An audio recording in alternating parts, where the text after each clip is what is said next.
Andrew Marr attacked the Labour frontbench under Keir Starmer for going too easy on the government over their coronavirus response, as he tried to goad one MP into criticising the cabinet. Andrew Marr told Labour's new Shadow Chancellor Anneliese Dodds that the opposition had been too gentle on the government's handling of the coronavirus pandemic. He urged Mrs Dodds to launch a more scathing rebuke of the government following reports that Boris Johnson missed 5 meetings of the Emergency Cobra Committee as the health crisis was looming.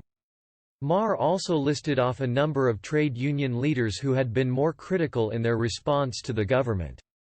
The government is facing criticism over its preparedness for the crisis, over testing, the timing of the lockdown and Marr said, "This is a very difficult situation for an opposition, as it is for the government, but nonetheless you have been extremely cautious, extremely measured and careful in your use of language on the Labour front bench.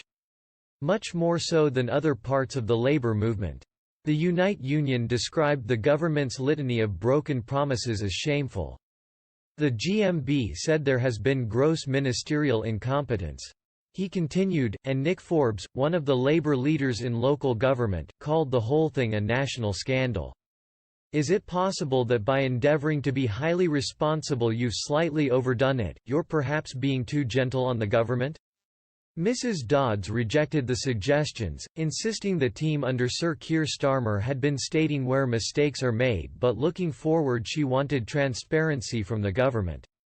She reiterated, "We have been working with all of the bodies you have mentioned and of course with the TUC overall.